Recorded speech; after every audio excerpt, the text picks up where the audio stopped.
coisa ou quase nada sobre a visão mais pro lado da lógica e matemática, que também a filosofia abraça, mas mesmo que pouco, né?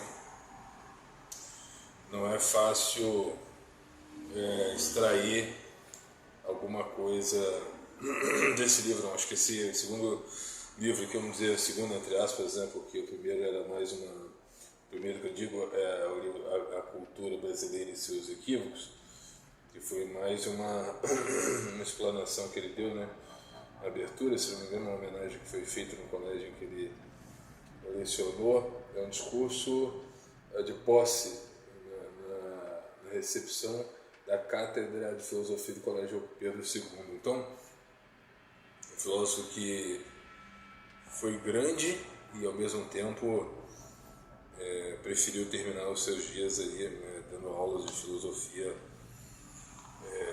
no colégio Dom Pedro II. Não sei se esse colégio provavelmente deve ser algum colégio bem importante para a sua época.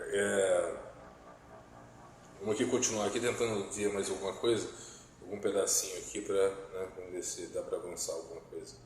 Eu havia baixado ali, agora eu consigo me ver com um retorno interessante que eu gostaria. Está até muito alto para esse tipo de retorno, né? A gente vai baixando aqui, vai controlando na medida do possível. Acho que é bom aumentar aqui e abaixar aqui, será? E abaixar aqui, mas o outro deixar aumentado, porque o outro acho que é o retorno. Eu tenho acho que o outro é o retorno do áudio, né? Alguma coisa assim. Vamos lá. Eurialo sobre a teoria da decisão filosófica. Foi um grande erro. A escolha também não imaginava, né? Porque o livro começa meio que estourando, né? A não ser que eu faça sobre alguns temas que eu tenha mais aproximação e depois eu vá para outros ramos. Pode ser, mas ele começa no conceito de filosofia. Ele começa falando, né, nessa época, vou ter que fazer picado mesmo. Essa época não é de crise, mas é de ruptura e transfiguração. Isso na data de 1977, publicação do livro, certo? Então ainda entre aspas, na contra-revolução militar, né? Aí ele fala da inoperância das instituições. Lógico, isso em 77 jamais eu poderia imaginar que depois, pouco tempo depois aí, talvez uns 10 anos, elas já fossem mais todas ocupadas, né, pela ação comunista, sabe? Pela ação comunista. Não sei onde que ele quer chegar quando ele fala da filosofia, talvez um pouco próximo do marxismo, que era moda na época. É engraçado quando você lê com distância temporal, né, que tudo aquilo que não se acreditava ou se acreditava pouco, meio que o jogo virou, né? Então, de repente, quando ele fala de trata, sem dúvida alguma, de ruptura generalizada contra valores subjacentes à ordem social e política, contra as interpretações dominantes no sentido da história, da finalidade do objetivo da presença na Terra, pode ser que ele esteja falando dos valores postos ainda antes de tentativa revolucionária. E hoje em dia, jamais iria imaginar que o jogo virou e o status quo agora está na mão da esquerda. Isso falando no âmbito mais pro lado político, né, interpretação política dos fatos. Eu vou falar de valores subjacentes para ver como é importante a linguística na filosofia, porque uma vez que você... Caraca, eu quero bem isso. Uma vez que você coloca uma palavra que não entende, ou usa uma palavra que não entende, isso atrapalha completamente a compreensão do texto, pode até inverter a compreensão do texto com base na palavra, né? Essa é a importância da linguística. Quis dizer de valores implícitos, tá ok. Beleza. Ele vai esticando o enigma da obra, né? Ele vai citar aqui William James, John Dewey,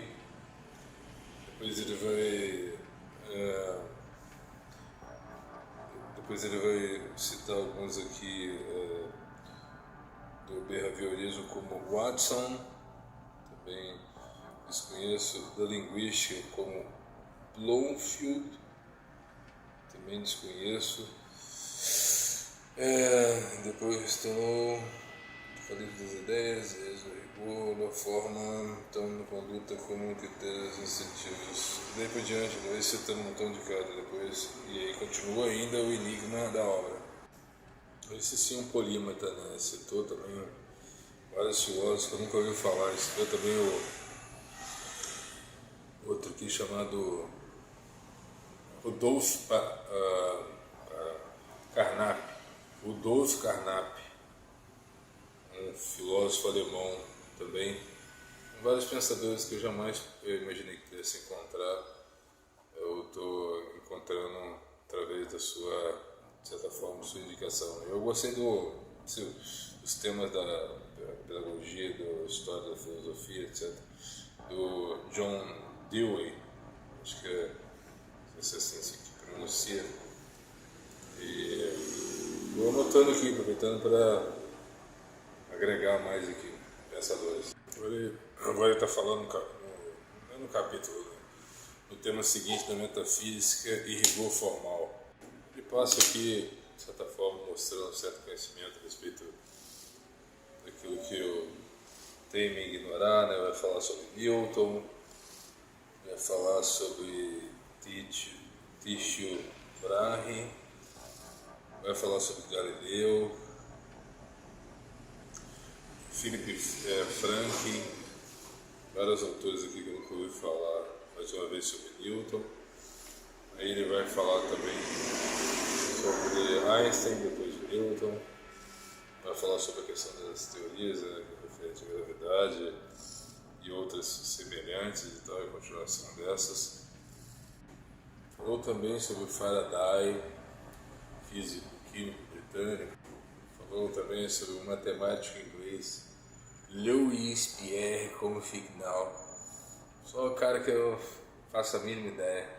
Ele vai falar em um ponto, é o seguinte, abre aspas, a metafísica não pode ser interpretada no mundo atual de acordo com a definição de Bradley, pensador inglês de orientação idealista do século XIX, como recurso a péssimas razões para justificar tudo aquilo em que acreditamos por instinto.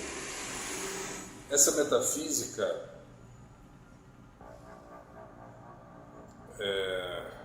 adioxa da teologia de sentido exortativo, como certas correntes filosóficas em moda, substitui a reflexão crítica pelo estado de transe. O que quero acentuar é a importância da decisão ontológica na ciência contemporânea, nas diversas correntes da lógica matemática, nos vários setores em que a problemática do conhecimento se reveste nas suas soluções de rigor informal. O rigor informal na decisão ontológica aplica-se aos algoritmos prescritivos da teoria matemática no domínio intuitivo de base. É assim que a teoria da decisão, subjacente aos juízos de probabilidade, se integra à lógica da incerteza, recentemente definida por um dos maiores especialistas contemporâneos, professor de Definite. Saber o que é esse professor aqui, né? Mas então, voltando ao tema, que é a decisão filosófica. Quer dizer, já existia essa teoria? Não sei, abraços. Quando ele fala Definite, está falando do Bruno Definite, um estatístico italiano. O cara transita por uma área que eu desconheço totalmente, vai ser difícil interpretar nesse sentido, mas vamos lá, vamos com fé.